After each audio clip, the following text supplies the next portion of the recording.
Alors, bonjour, bienvenue à la présentation d'aujourd'hui sur les soins virtuels TELUS Santé. Je m'appelle Melissa Wharton. Je suis spécialiste en marketing chez TELUS Santé et aujourd'hui, je serai la modératrice pour la présentation. Alors, sans plus tarder, je suis heureuse de présenter notre première présentatrice d'aujourd'hui, Patricia Dorn, directrice générale en marketing pour les soins virtuels TELUS Santé. Elle débutera la session d'aujourd'hui en parlant des nouvelles avancées dans le domaine de la santé virtuelle. Alors, Patricia, la parole est à toi. Merci beaucoup, Mélissa. Bonjour à tous et à toutes. Merci de nous rejoindre. Alors, je vais vous dire comment vont se dérouler les prochaines 45 minutes ensemble. On va évidemment faire un survol de nos services, soins virtuels TELUS Santé. On va surtout insister également sur l'impact de la Covid sur les travailleurs d'aujourd'hui, sur nos employés et comment on peut les aider. Et ça, bien évidemment, avec notre panel d'experts en ressources humaines. Et je laisserai Andrea, notre propre leader de ressources humaines, les présenter plus tard. Mais nous avons la chance d'accueillir Alessia Pariselli, qui est principale en ressources humaines de La Vie en Rose, Tufik Madani, qui est directeur service client chez SED. Ensuite, et pas des moindres, nous aurons Patricia Gagnon qui terminera la présentation en vous expliquant vraiment l'avenir des soins numériques, l'innovation et avec un accès spécial sur la santé mentale. Prochaine diapo. Alors, qui sommes-nous? Nous sommes TELUS Santé. Ça, vous le savez, soins virtuels, mais nous sommes vraiment la combinaison d'Akira, TELUS Santé et d'EQ Care. Et ça, c'est important parce que ça veut aussi dire qu'on devient le chef de file pour les soins virtuels. Nous desservons plus de 2,8 millions de Canadiens, et ça fait beaucoup, avec une seule et simple mission, celle d'améliorer la santé des citoyens. Et ça, c'est vraiment très important. Et c'est important de le mentionner parce que toute notre approche est réellement une approche humaine. Bien sûr, nous sommes fiers de participer et de faire partie de la famille TELUS Santé avec un investissement de 3,2 milliards sur 10 ans, avec aussi l'unique but d'améliorer les soins de santé, de rejoindre les gens au moment où ils en ont le plus besoin. Et je pense que nos services sont vraiment illustrés pendant la Covid parce qu'on a été vraiment là pour soutenir nos travailleurs de première ligne qui travaillaient sans relâche pour nous. C'est sûr que les soins de santé virtuels ont été propulsés en première ligne. Donc, je le disais, notre approche humaine, qu'est-ce que ça veut dire? Ça veut dire réellement établir une relation de confiance entre le patient et le médecin. Et ça, c'est important parce que c'est pas toujours simple à travers un écran ou d'ailleurs à travers un mobile ou ainsi de suite. Mais c'est d'arriver au moment où le patient en a le plus besoin. C'est offrir un côté humain, un visage humain, un sourire, de l'empathie, de la compassion au moment où vous en avez le plus besoin. Donc, il y a vraiment, vraiment une emphase sur l'accueil, l'écoute et ça à chaque moment du processus. Mais c'est également une vision long terme. On s'inscrit dans un modèle de santé durable, dans un modèle de santé qui est axé sur la prévention, mais également sur les maladies chroniques et même les gestions de cas d'invalidité. On offre évidemment un accès à l'intégrité du système, de l'écosystème de TELUS, avec un réseau de ressources, un haut niveau de personnalisation. J'en parlerai peut-être un peu plus tard des dossiers médicaux électroniques où on a accès, on peut partager si le patient le consent avec plus de 30 000 professionnels de la santé, mais aussi accès à 15 000 cliniques, des pharmacies virtuelles, un système de surveillance à domicile, donc plein de services qui sont intégrés à partir d'une seule plateforme. Ça veut dire aussi des décennies d'expérience, on parle de plus de 35 ans d'expérience, et tout ça à travers une seule plateforme réellement intégrée, un seul accès, chaque fois que vous en avez besoin. Alors, merci Mélissa. Quelle est la nouvelle réalité des employés? Qu'est-ce qui se passe aujourd'hui? Je voudrais m'arrêter un petit peu, essayer de comprendre avec vous ce que vous pouvez probablement constater déjà aujourd'hui, c'est-à-dire comment se sentent nos employés ou nos travailleurs, comment plus de 3 millions de Canadiens qui, comme vous, je pense, travaillent aujourd'hui de la maison, et ça, cela déjà depuis plus d'1 an, comment on arrive à gérer tout ce sentiment d'inquiétude finalement et de s'occuper de ses enfants, de ses parents et d'occuper l'espace de travail et de famille.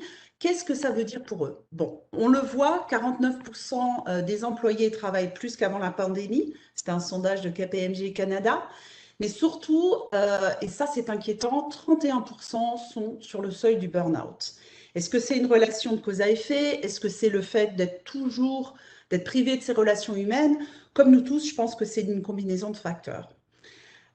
Tant et si bien que 60% des Canadiens souffrent de troubles de santé mentale. Et ça, c'est important parce que c'est une maladie réellement invisible, c'est une maladie dont les gens ont du mal à parler et surtout, ils ne font pas appel aux ressources de soutien en santé mentale. Donc, je pense que c'est notre devoir de faire en sorte de les rendre plus accessibles et aussi d'en parler le plus possible autour de nous parce que ça fonctionne. Et ça, c'est très important.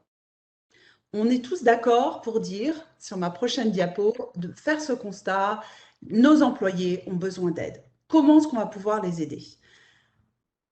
Alors, on va pouvoir les aider en prenant un petit peu de recul et en regardant ce qui s'est passé sur les différentes phases de la Covid, pardon.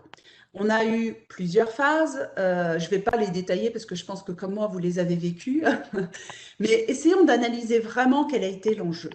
Je pense qu'on a vu réellement une emphase, comme je le disais, sur les soins virtuels. Et de notre côté, en tout cas, on a vu qu'on est passé réellement d'un concept à un mode de vie. Aujourd'hui, il n'y a plus de questions, le télétravail, ça fonctionne. Peut-être que la meilleure approche, c'est une combinaison des deux, mais c'est pareil pour la santé virtuelle. Ça fonctionne, on amène des réponses au bon moment. Et de la même façon, nous, nos défis ont été vraiment comment peut-on réduire l'impact de cette pandémie de santé mentale? Parce que c'est ce qu'on voit aujourd'hui. On ne peut pas ouvrir un seul journal, une seule information sur Internet qui ne parle pas de ça. Comment on peut en parallèle gérer les maladies chroniques avec des patients qui ont toujours besoin, même pendant la Covid, qui ont toujours besoin de support? Comment on peut outiller les patients? Je pense aux mamans qui ont besoin de vérifier une otite ou des petites choses comme ça.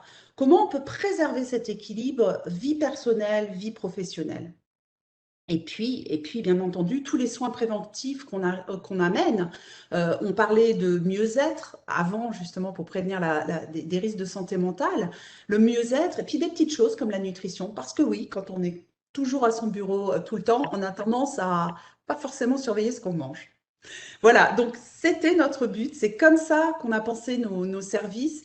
C'est vraiment dans une idée soutien durable qu'on a voulu s'inscrire dans notre offre de service. Prochaine diapo. Je vais revenir encore un petit peu parce que je pense que c'est très important. On le disait, quelles sont les attentes des employés? Eh bien, justement, plus d'équilibre travail-famille. On le voit. On voit, le travail prend souvent le pas sur la vie de famille, malheureusement. Et puis, c'est important, justement, c'est important d'offrir ces avantages sociaux. Et c'est intéressant parce que dans le sondage qu'on vous montre, il y a vraiment 40% qui veulent plus d'importance sur les avantages sociaux et le temps de vacances payé, mais également tout ce qui est santé virtuelle. Ça devient un vrai différenciateur aujourd'hui pour employer des gens de qualité. Et 54%, et ça je pense que c'est très important, des Canadiens veulent avoir un accès aux soins virtuels. Je pense qu'on est vraiment passé d'un concept à un mode de vie. C'est ici pour rester. Et ça, c'est important. Alors, sur la prochaine diapo, on verra justement quels sont les soins qu'on peut proposer. Relativement rapidement, je vais vous parler de 3 soins. Donc, les soins virtuels, notre application de soins virtuels, notre application de soins mentaux et parcours de vie. Alors, nos solutions, encore une fois, je le dis, je le redis, s'adaptent à au vécu collectif, tout ce qu'on vient de dire un petit peu aujourd'hui, à vos feedbacks également, mais c'est un design réellement axé sur l'utilisateur, sur des soins préventifs, des soins virtuels, de la santé mentale, et qui est bâti autour de médecins et de personnel infirmier, avec un accès à plus de 30 000 prestataires de soins, des spécialistes en clinique. Donc, ça ne s'arrête pas juste à l'application. et toujours dans l'idée de favoriser le confort du client. Vous êtes là dans la paume de votre main, et je le montre souvent mon téléphone parce que moi, j'utilise le service sur l'application téléphonique qui est quand même très pratique. Je vais vous donner des petits exemples. Je devais faire un test Covid pour ma fille. Eh bien oui, très rapidement, on a mis en place les cliniques disponibles où vous pouvez le faire par rapport à votre lieu de résidence où vous vous trouvez en ce moment même. Et ça facilite grandement quand on est en train de se dire mais combien de temps je vais devoir passer pour faire un test Covid. Ça aide beaucoup. Donc on a su s'adapter aux différentes phases de la crise. Nos services de soins s'inscrivent aussi dans la continuité des soins, ça c'est important, et sont là pour faire réellement du préventif. Au niveau de la santé mentale, c'est la même méthodologie. C'est vraiment disponible en tout temps, même la nuit, face à face par vidéo. Donc encore une fois, l'humain, très important pour nous. Vous ne parlerez pas à des chatbots. Mais c'est également, pour les cas plus sévères, un pont vers la psychiatrie et qui demande une attention un peu plus particulière. Au niveau de parcours de vie, alors c'est une solution fantastique parce que c'est vraiment un 360 sur la santé, le bien-être et l'équilibre de vie. Et Patricia en parlera un peu plus, mais ça répond à cette problématique d'équilibre vie professionnelle, vie perso. Prochaine slide. Alors, je remets des stats, mais en fait, des statistiques ici, mais c'est réellement, on l'a vu, une augmentation d'utilisation des soins virtuels. On l'a vu aujourd'hui, ce sont des services qui sont accédés par 9 employeurs sur 10 veulent continuer à offrir ces services. Donc, ce sont des services qui vont rester et qui vont rester parce que nous avons aussi une cote d'appréciation qui est très élevée de 4,8 sur 5. Donc, c'est des services qui répondent à un réel besoin. Prochaine diapo.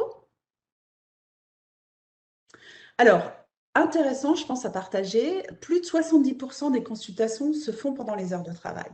Et ça, c'est fantastique, parce que ça veut dire que ça va rapidement. Ça veut dire que pendant votre pause déjeuner, ou si vous avez un petit qui ne va pas bien, bah, voilà, vous prenez l'application, ça répond vraiment à un besoin, et ça peut être là tout de suite. Enfin, ça peut répondre à un besoin très, très rapidement. Et intéressant aussi de noter que 83% de ces consultations virtuelles sont résolues sans le besoin d'une visite en clinique. Parce qu'on a vu beaucoup cet effet-là. On arrive à absorber beaucoup de l'anxiété, beaucoup des premiers soins ou simplement une direction vers des spécialistes. Et c'est clair que nous, de notre côté, on a vu une augmentation fantastique, 470%, des sessions thérapeutiques. Donc, il y a un besoin de parler, de sessions en santé mentale également. Et je le disais auparavant, on permet à presque 3 millions de Canadiens d'avoir accès aux soins virtuels TELUS Santé. Donc, encore une fois, être plus proche et aider les employés et leurs familles, c'est ce qui est important pour nous. Alors, je vais revenir simplement sur notre service qui est en pleine évolution. Ce qui est important pour nous, il y a vraiment plusieurs points. Toujours élargir notre réseau. Donc, on continue. On améliore sans cesse notre solution. C'est vraiment, vous rentrez dans un système qui est le système de santé du 21e siècle. C'est mettre en charge les patients de leurs données privées. Je pense au dossier médical partagé. Travailler en lien avec le médecin de famille comme un partenariat et à la demande du patient. Donc, c'est vraiment, et tout le temps innover. Covid, on améliore des choses constamment. C'est vraiment important pour nous. Et pour finir, je voudrais revenir sur quelques points dont j'ai parlé. Donc, la crise du Covid, pour nous, ça a été une décision consciente de voir cette crise comme une opportunité d'amélioration, d'innovation, de passer d'un concept qui était assez virtuel à réellement un mode de vie parce qu'il aide tout le monde, parce qu'il aide les Canadiens, parce qu'il aide nos employés. Encore une fois, c'est placer l'humain au centre de toutes nos innovations. C'est pour ça qu'on travaille tous. C'est ce qu'on a à cœur de vraiment développer. Et c'est réfléchir à des modèles pour aller plus loin, des modèles de prestation de soins existants. Comprendre comment les soins numériques peuvent aider encore plus à soutenir notre collectivité. Donc ça, c'est vraiment important pour nous. Je vais laisser la place maintenant à nos experts en ressources humaines qui vont savoir illustrer ces points avec Andrea et lui demander de présenter Alessia et Tufik. Merci. Merci beaucoup, Patricia. Bonjour à tout le monde. Il me fait plaisir d'être ici avec vous. Je suis la partenaire d'affaires en ressources humaines dans le département des personnes et cultures chez TELUS Santé avec les soins virtuels. Il me fait plaisir d'être joint aujourd'hui par Toufik Madani, qui est directeur service client. Toufik est responsable des opérations, des services fournis aux clients ainsi que du centre de services clients du bureau de Montréal chez SEB, Services administratifs. Bienvenue Toufik. Et aussi avec Alicia Pariselli, qui est la conseillère principale en ressources humaines chez La Vie en Rose.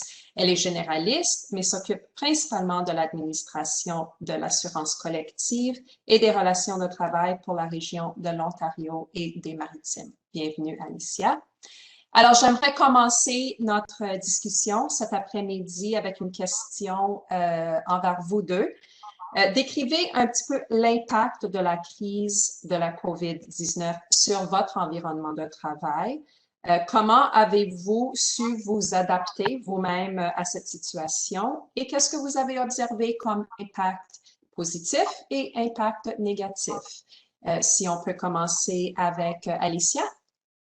Oui, bonjour à tous. Merci pour l'invitation aujourd'hui. Je suis très contente d'être ici avec vous. La COVID a un gros impact chez La Vie en Rose, évidemment. On est dans le commerce de détail, donc on dépend beaucoup du client. On a trois réalités différentes chez La Vie en Rose. Donc, on a nos employés et nos boutiques, donc nos employés de magasin. On a nos employés du siège social et nos employés au centre de distribution également. Donc, l'impact a été différent un peu dans tous les environnements. En magasin, c'était beaucoup la fermeture, l'ouverture, la fermeture et l'ouverture de magasins. On a encore des magasins qui sont fermés présentement. Et donc, à travers tout ça, c'était de supporter nos employés qui se faisaient mettre à pied temporairement et rappeler au travail, et également de s'adapter à toutes les mesures sanitaires qui variaient d'une province à l'autre et même d'une région à l'autre également. Au niveau du bureau du siège social, c'était d'envoyer nos employés à la maison pour faire du télétravail. Avant la pandémie, on n'était pas une entreprise qui était rendue là encore. Donc, on a dû s'adapter rapidement, être capable de brancher tous nos employés à la maison pour qu'ils puissent travailler de la maison. Et au centre de distribution, c'était de faire toutes ces mesures sanitaires et de s'assurer qu'il y avait la distanciation et tout ça pour nos employés au centre de distribution. À travers tout ça, évidemment, il y a des impacts positifs et négatifs. On va commencer avec le positif, toujours un peu plus agréable. Positif, je pense que ça nous a montré à quel point on peut s'adapter et à quel point on est capable d'être résilient en tant qu'employé et en tant qu'entreprise. Je pense que l'unité dans les équipes a été vraiment au rendez-vous également. Donc, ça nous a vraiment aidé de ce côté-là. Impact négatif, par contre, c'est sûr que côté santé mentale, côté fragilité, on l'a beaucoup ressenti tout au travers de la pandémie, même maintenant. Beaucoup d'employés qui faisaient face à l'isolement, au stress de la pandémie, qui avaient beaucoup de responsabilités à la maison ou même avec leurs enfants. C'était plus difficile et ça a affecté beaucoup de personnes. Je suis sûre que même dans vos entreprises, c'était le cas également. Donc, c'est vraiment ce qu'on a observé de notre côté. Parfait, absolument. Toufik, de ta part. Oui, parfait. Merci encore de m'avoir invité aujourd'hui. Ça me fait plaisir également d'être parmi vous. Un peu dans le même sens que ce que Alicia vient de dire, nous aussi, on a été impactés chez SEB. Chez SEB, on est une compagnie qui se spécialise dans l'administration des régimes d'assurance collective, mais on est également une compagnie de technologie, puis on offre des solutions de soutien puis d'infrastructure pour certains de nos clients également. Donc, au niveau de faire le changement puis de passer au travail de la maison au début de la pandémie, le virage s'est fait quand même assez rapidement, sans grand impact, que ce soit au niveau opérationnel ou au niveau du centre d'appel ou au niveau du service qu'on offrait et qu'on offre toujours à nos clients.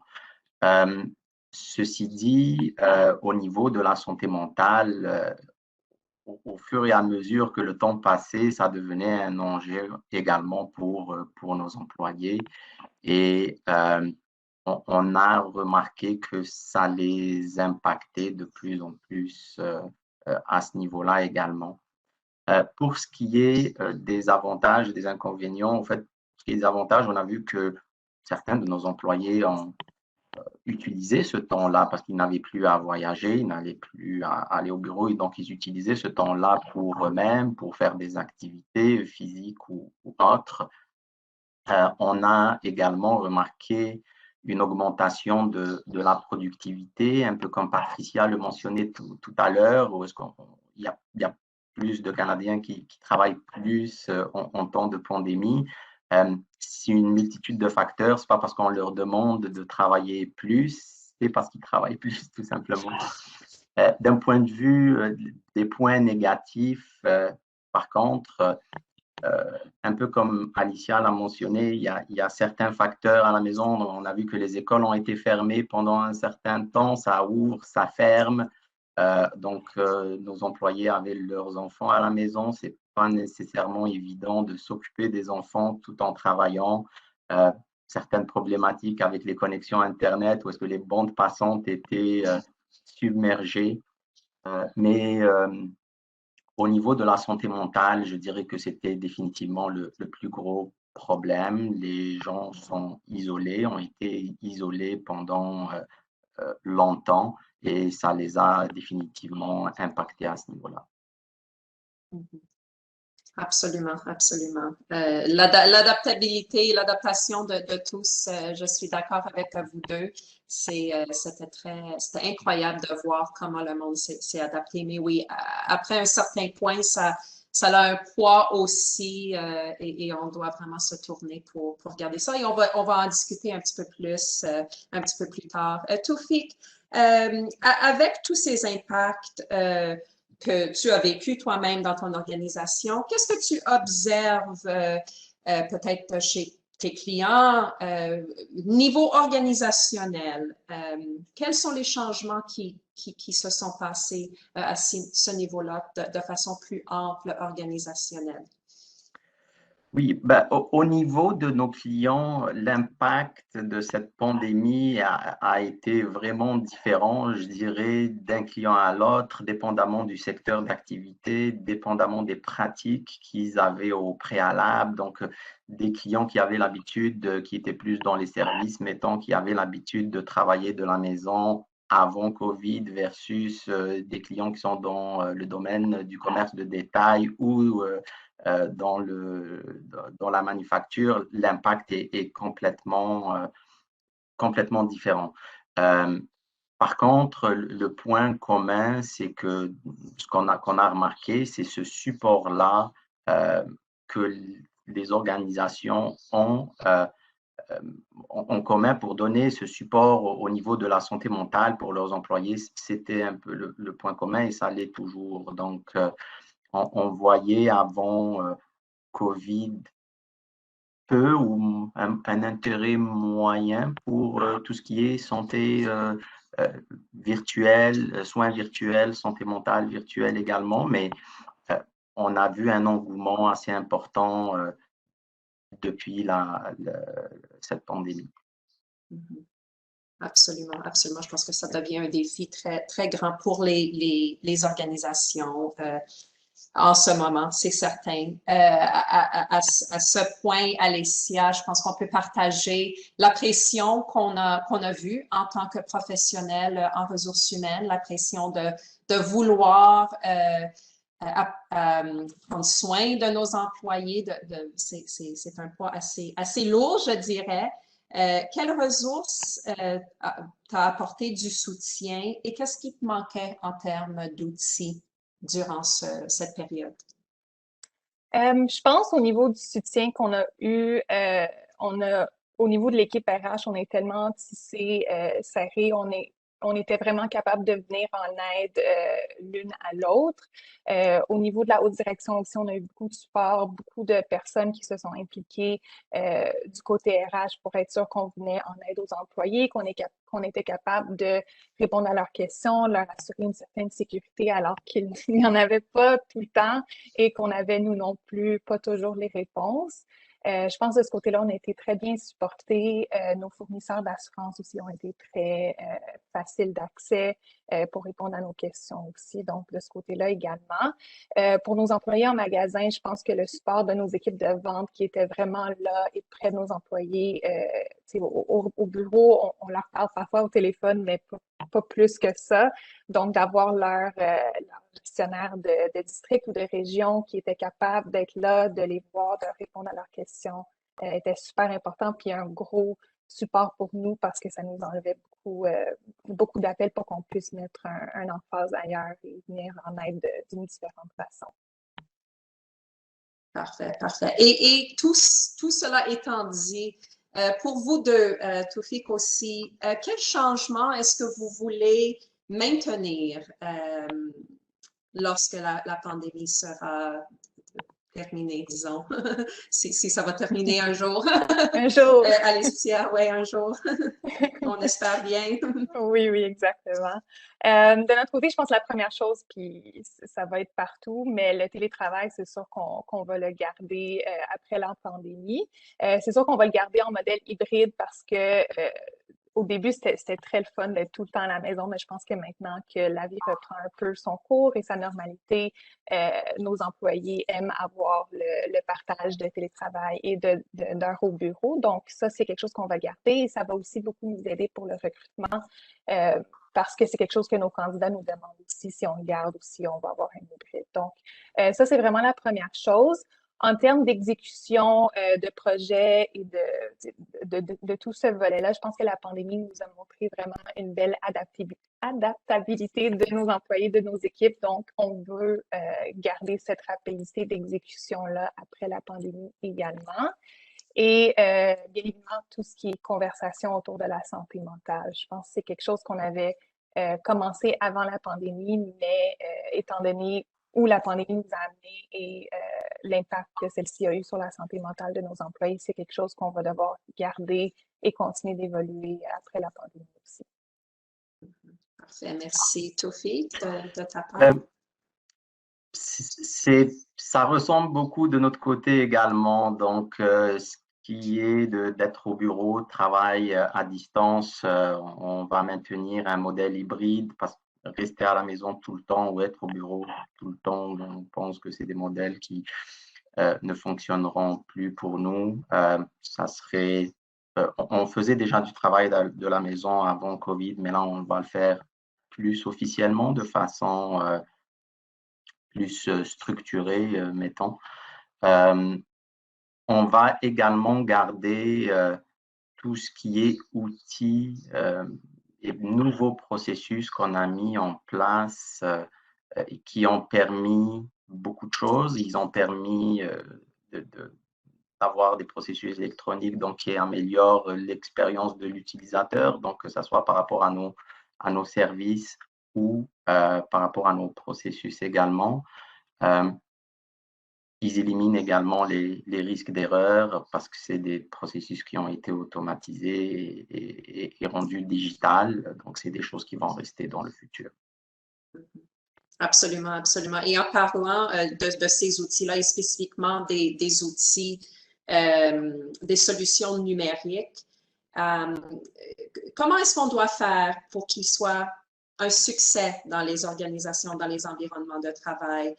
Et qu'est-ce qu'on doit faire pour les promouvoir auprès des employés? Toufiq, on peut peut-être commencer avec toi.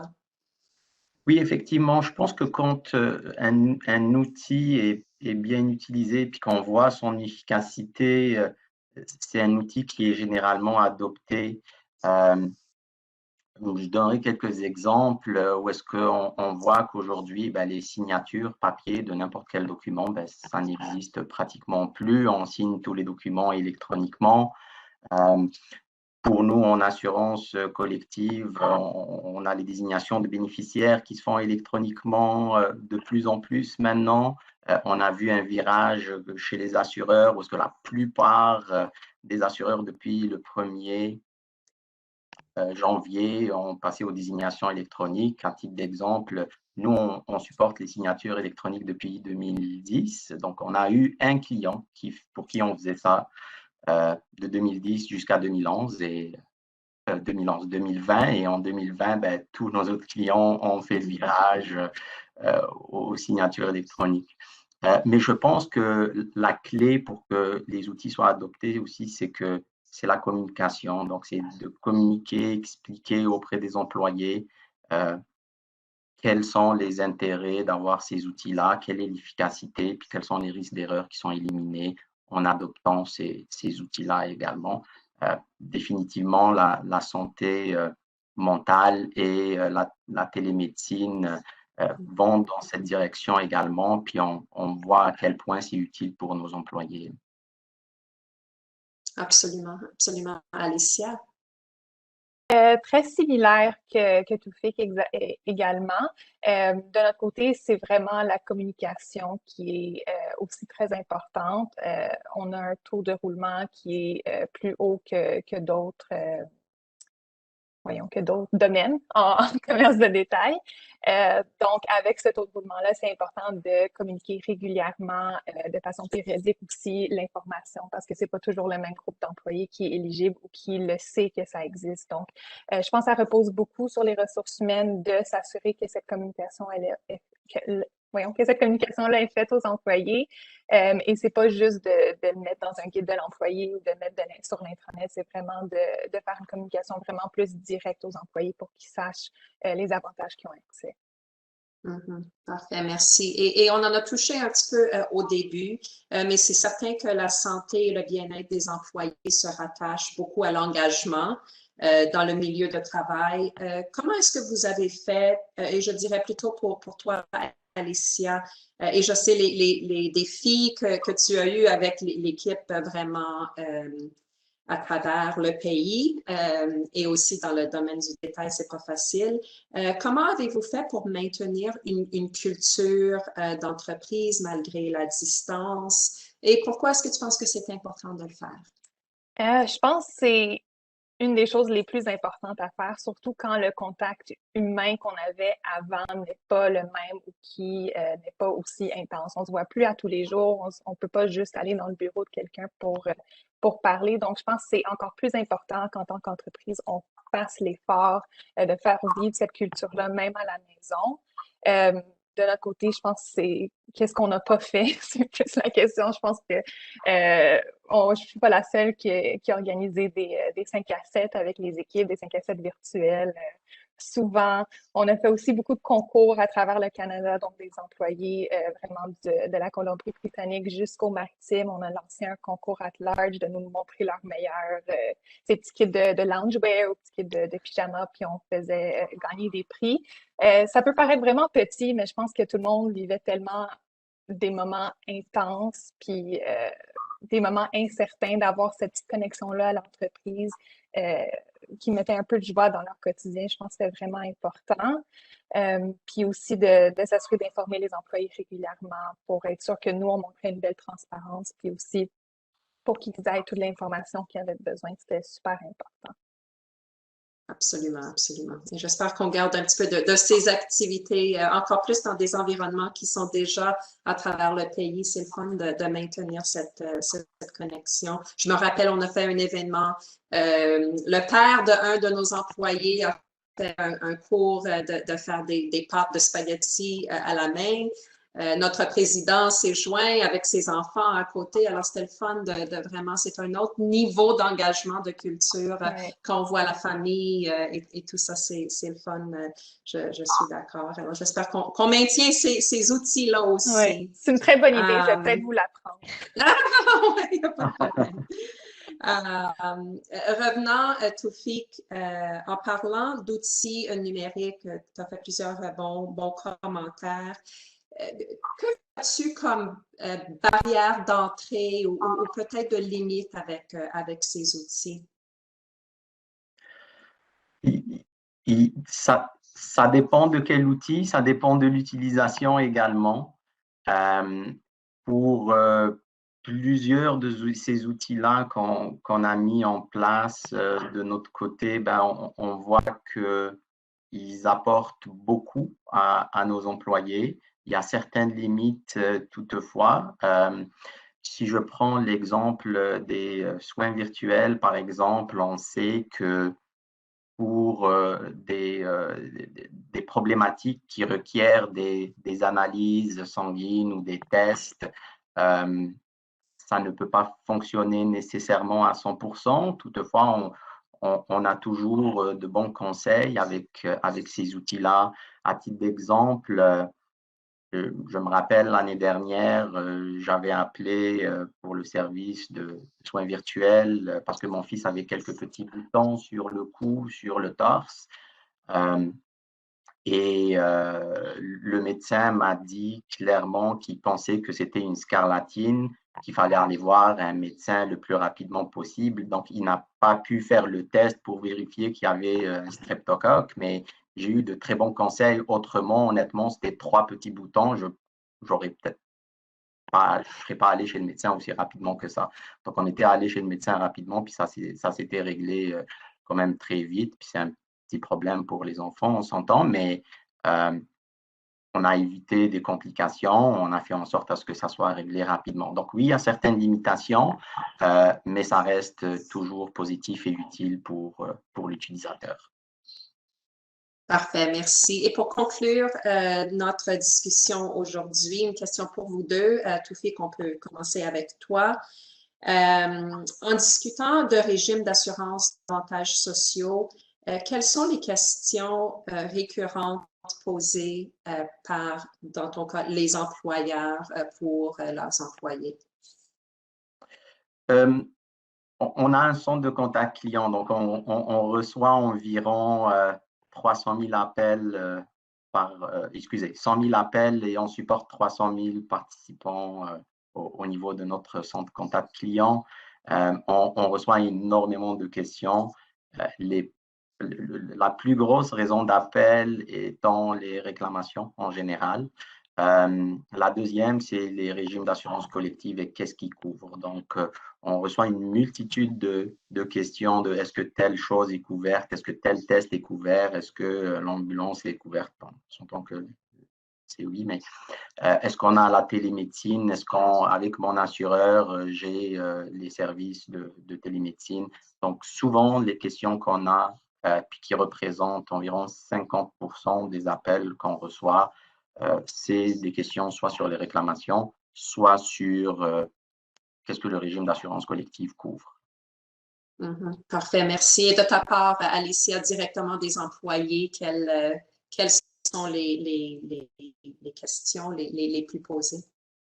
Pas tellement différent non plus. Je pense que ce que le régime couvre est une question qui revient tout le temps. On les réfère soit à l'assureur directement si c'est quelque chose de très pointu ou sinon au guide de l'assureur, ce qui est dans le contrat. Ce qui sort maintenant aussi beaucoup, c'est tout ce qui est santé mentale. Donc, combien, surtout en termes de psychologue ou de thérapeute, c'est quoi que notre régime peut couvrir. Et on est capable soit de répondre à leurs questions ou de les référer encore une fois. Puis on vient également juste de sonder nos employés pour voir c'est quoi qu'ils veulent plus. Puis en termes de paramédicaux, c'est quelque chose qui est ressorti souvent aussi, comme quoi qu'ils aimeraient plus de couverture ou plus de soins au niveau de la santé mentale aussi. Donc quelque chose qui est vraiment au goût du jour puis qui est reflété tout le temps. Absolument, absolument. Je suis d'accord avec toi. Bon, ben merci à vous deux, Alicia, Toufik, pour la riche discussion aujourd'hui, vos contributions. On apprécie beaucoup. J'aimerais maintenant passer la parole à ma collègue Patricia Gagnon, qui nous présentera les évolutions des soins virtuels Télésanté. Patricia, la parole est à toi. Merci, Andrea, et un merci chaleureux à Alicia et Toufik qui ont partagé leur réalité de façon si candide. Mon nom est Patricia Gagnon et je suis la directrice générale stratégie et opération chez TELUS et je me considère privilégiée de faire partie de ces discussions qui démontrent vraiment la valeur et l'importance d'offrir des outils pour vous aider à créer une culture de soutien physique et psychologique dans le milieu de travail. À titre de leader dans l'industrie, je crois qu'il est notre responsabilité de vous fournir des produits et programmes pour vous aider à soutenir vos clients et vos employés.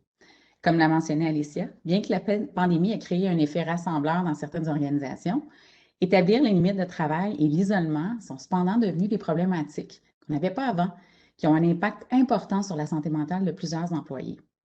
Donc, aujourd'hui, plus que jamais, les employeurs ont la responsabilité de soutenir le bien-être de leurs employés et de faire tout en leur pouvoir afin d'atténuer les effets négatifs que la pandémie aura à long terme. On le sait qu'il va y avoir des effets à long terme. Alors, on doit mettre tout en œuvre vraiment pour avoir des solutions afin de les aider. Donc, Alicia et Toufik ont bien souligné la valeur des soins virtuels et le fait que la COVID a accéléré la sensibilisation et l'adoption, incitant les employeurs à ajouter le service à leurs avantages sociaux, passant d'un nice to have à une nécessité maintenant. Ceci étant dit, la télémédecine aide les patients lorsqu'ils ont besoin de soins immédiats, lorsqu'ils sont malades. Il m'apparaît évident, en écoutant nos invités, qu'on doit maintenant tous unir nos forces afin de promouvoir la prévention. Je pense qu'on doit se demander maintenant comment est-ce qu'on peut identifier des facteurs de risque avant même qu'une détérioration de la santé arrive. Est-ce que vous pensez qu'on ne devrait pas penser différemment? Chez TELUS, on croit que c'est notre responsabilité de vous aider à penser différemment pour toujours offrir ce qu'il y a de mieux. Chaque jour, c'est toujours avec un regard vers l'avenir qu'on continue à développer et améliorer nos produits pour offrir des solutions encore plus pratiques, plus accessibles, plus pertinentes et adaptées aux besoins. C'est dans notre ADN. Et pour ceux qui me connaissent, ils vous diront que c'est définitivement dans mon ADN de chercher, de découvrir, de mettre tout en œuvre pour que les dernières avancées technologiques améliorent nos produits, nos opérations pour nous permettre de mieux aider nos patients et les aider à retrouver une santé optimale. C'est notre responsabilité de vous aider à garder vos employés et clients engagés dans le maintien d'une santé optimale. Repousser les limites de l'ingéniosité, c'est ce qu'on fait de mieux. Notre clinique virtuelle a été lancée alors que personne ne savait ce que c'était. Aujourd'hui encore, on évolue l'offre de télémédecine, et Patricia l'a bien mentionné au début, en élargissant notre portfolio avec Parcours de vie, une offre de service qui va révolutionner l'industrie du PAE, du programme d'aide aux employés. C'est clair qu'on a tous, on est tous chez TELUS, ou en tout cas du moins dans THCC, VC, se considère des early adopters. Donc, surtout en ce qui a trait à la technologie, l'intelligence artificielle et ce qu'on appelle le machine learning. Par contre, on a pris la décision consciente de toujours garder l'humain au centre de tout développement de produit, en ajoutant des outils et la technologie entre les mains de notre personnel médical, plutôt qu'en amont dans notre technologie, causant ainsi un obstacle afin d'accéder aux soins. À la fin de la journée, le côté humain, c'est vraiment ce qui nous rend unique. Donc, si on va à la prochaine diapo, merci. Donc, on en parle beaucoup, mais il reste que la santé mentale représente un défi et les conséquences vont se faire sentir pendant plusieurs années auprès des employeurs. Demande croissante des services en santé mentale, augmentation du coût des prestations due à cette croissance de l'utilisation des services, perte de productivité due au présentéisme et à l'absentéisme. Parcours de vie va certainement aider à relever certains de ces défis, mais compte tenu du manque de ressources, on doit trouver de nouveaux outils et penser différemment pour trouver des solutions créatives adaptées à ce nouveau contexte et à la réalité des personnes qui sont en besoin. Donc, c'est pourquoi on a créé et on a concentré nos efforts et notre soutien sur notre plateforme de TCC Digital qui permet aux patients d'accéder à l'aide au moment où ils en ont le plus besoin. Avec la capacité d'aider à surmonter de multitudes de conditions, donc on parle d'anxiété, dépression, SSPT, ou en anglais on appelle ça PTSD, la plateforme digitale de TCC est une solution pratique, efficace et évolutive qui permet aux patients de progresser à leur rythme avec l'aide d'un clinicien dédié tout au long de leur parcours. Donc aujourd'hui, j'aimerais vous remercier d'avoir été des nôtres et je pense que maintenant, on va passer à la période de questions. Merci beaucoup, Patricia. Super intéressant. Donc, je suis certaine qu'il y a plusieurs questions de l'audience. Alors, passons tout de suite à la période de questions. Quelles solutions de soutien en santé mentale les soins virtuels TELUS Santé peuvent-ils offrir? Pouvez-vous fournir un exemple sur la façon dont ces solutions ont réellement aidé? Alors, on pourrait peut-être demander à Édouard. Oui, tout à fait. Bonjour à tous. Bonjour. Un exemple concret, en fait, est notre partenariat avec le CIUS du centre-ouest de l'île de Montréal, avec qui nous avons mis en place ce partenariat dans un effort de soutenir la communauté et leur liste d'attente grandissante pour les soutiens en santé mentale. Et cette liste d'attente a été fortement tendue au cours des derniers mois, puisqu'il y a une croissance forte pour des services en santé mentale. Et à travers ce partenariat-là, donc, nous fournissons un support immédiat aux individus sur la liste d'attente en fournissant des évaluations, de la coordination de soins, mais également en offrant des soins à travers des thérapies en face à face, à travers la thérapie cognitivo-comportementale digitale dont Patricia parlait précédemment, ou une approche hybride des deux. Merci beaucoup, Edouard. Donc, passons à la prochaine question. Est-ce que les soins virtuels peuvent nuire aux soins que je reçois de mon médecin de famille? Je crois que Patricia Don pourrait peut-être prendre celui-ci. Oui, volontiers. Très bonne question. Alors, absolument pas, parce que nous voyons réellement notre service comme un complément à ce que peut offrir votre médecin de famille. Et évidemment, il s'agit d'un consentement, parce que chaque patient est libre de donner ou pas son consentement. Je vais vous illustrer ça par le dossier médical partagé. Si vous donnez votre consentement, il est bien évident que toutes les informations que l'on aura capturées sur notre plateforme, mais également vos évolutions en termes de santé, vos progrès, si vous suivez un programme de santé mentale tel que Édouard et Patricia ont parlé, tout ça sera partagé avec lui. On est assez fiers à TELUS Santé de dire que c'est vraiment, on est le premier fournisseur de dossiers médicaux partagés. Et ça veut dire quoi? Ça veut dire que virtuellement, votre dossier médical, même à des gens pointus, peut être partagé avec plus de 30 000 praticiens. Et ça, c'est énorme. C'est vraiment une avancée. Et je considère vraiment que c'est une avancée de ce qu'on a vécu dans la crise. Parce que si vous êtes d'accord, votre médecin peut vous suivre tout au long de votre parcours, même si celui-ci est dématérialisé. Donc, c'est super. Voilà. Merci beaucoup, Patricia. Passons à la prochaine question. Je vérifie s'il n'y en a pas qui ont été posées sur l'audio. Donc, on a d'autres questions qui ont été soumises par écrit. La prochaine, c'est quelles innovations prévoyez-vous prochainement dans l'industrie des soins virtuels? Peut-être Patricia Gagnon pourrait prendre celui-ci. Oui, bien sûr.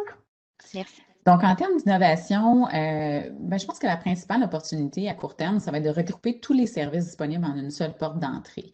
Je pense qu'il y a tellement de technologies qui existent en ce moment. Il y a des apps, les nouveaux outils, les nouvelles technologies, les nouvelles apps sortent, là, il y en a tous les jours.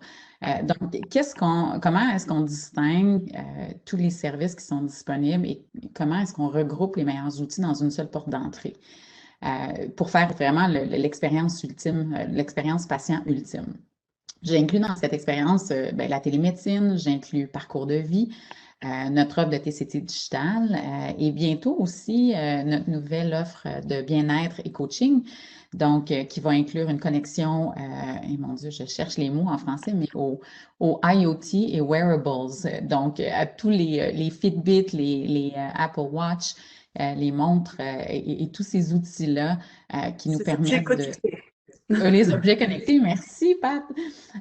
Donc, à ces objets-là qui vont nous permettre, qui nous permettent maintenant de faire le suivi de nos périodes de sommeil, de notre productivité, qui nous rappellent de respirer, de s'asseoir, de bouger, de se lever, ce qui est bien pratique en fait lorsqu'on travaille de la maison.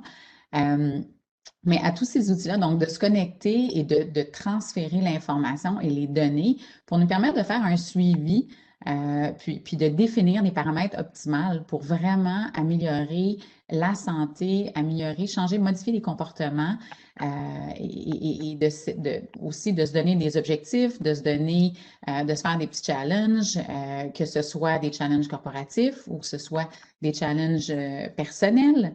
Au niveau des défis là, à relever, Ça va être vraiment une innovation là, qui s'en vient et qui n'existe pas ailleurs non plus dans l'industrie.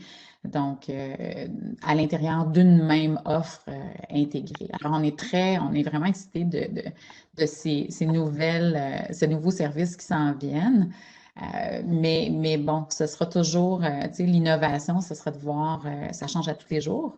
Et puis, c'est d'avoir une ouverture d'esprit et le désir d'essayer ces technologies-là, de les tester pour vous, pour évaluer qu'est-ce qui vaut la peine d'intégrer et en fait, quelle est la meilleure offre à intégrer pour bonifier ce que vous avez déjà puis ce qu'on vous offre déjà. Merci beaucoup, Merci. Patricia. Mhm. Prochaine question écrite. Qu'est-ce qui vous distingue de vos principaux compétiteurs et offrez-vous des services à l'extérieur du Canada, exemple en France? Je peux prendre cette question, Mélissa, si tu veux. Alors, je vais répondre en deux parties. Je pense que la première partie de question, qu'est-ce qui nous différencie? Alors, d'ores et déjà un service national. On couvre tout le Canada. On est sur demande, 7 jours sur 7, 365 jours par an. On est réellement spécialisé dans les solutions pour les employeurs, donc pour leurs employés. On intègre tous nos services sur une seule plateforme et Patricia en a parlé, ce qu'on appelle le PEA, donc le service pour les employés également. On est un support humain, ça c'est très important, ce qui veut dire que ça facilite quand même l'accès aux soins de santé mentaux, mais toutes les choses reliées aussi, la dermatologie, bon, évidemment la psychiatrie, des choses comme ça. En termes de plateforme, on est réellement, et je voudrais juste revenir là-dessus, concentré sur la prévention, sur la résolution, mais pas que, donc vraiment l'aspect préventif auparavant, sur les maladies chroniques et tout ça, et sur les enfin sur ça y est, moi c'est à mon tour de pas trouver les termes en français, tout ce qui est disability, donc lorsque vous ne pouvez pas venir travailler, mais réellement dans cette continuité de service, continuité de soins, et ça c'est très important. On l'a dit, le premier au Canada, le premier fournisseur de soins de santé virtuels. Et je le disais, dans les dossiers médicaux partagés, on permet l'accès à plus de 32 000 dossiers médicaux partagés. Pardon, pas 32 000, 32 000 praticiens dans ces dossiers médicaux partagés. Donc, et l'avancée, comme le disait Patricia, se fait tous les jours. On innove, on innove. On a des programmes, on en a parlé, comme la thérapie guidée en ligne, qui sont innovants et qui répondent à des réels besoins, qui sont là en support à nos solutions. Donc voilà, notre innovation est réellement là. Et dans les services aux soins pour la disabilité, on a des choses vraiment exceptionnelles, comme comment retourner au travail plus rapidement, comment est-ce qu'on peut être là au plus tôt dans les petites mises en disponibilité qui sont rapides et courtes. On essaye d'innover en fonction, lorsqu'on vous écoute, et surtout en fonction des besoins réellement de nos clients. Alors ça, c'est pour la première partie de question. La deuxième partie de la question, je vous dirais simplement avec un air peut-être mystérieux, mais on y travaille. Voilà. C'est très bien dit, Patricia. Merci beaucoup. Alors, je crois qu'on peut terminer la présentation pour aujourd'hui. Si jamais vous avez des questions ou désirez en apprendre davantage sur les soins virtuels, on vous invite à communiquer avec nous soit par courriel à soinsvirtuels au pluriel @telus.com ou sinon visiter notre site web à telussanté.com /soins virtuels. Alors, sur ce, merci de votre participation et passez un bel après-midi. Merci. Merci. Merci. Merci.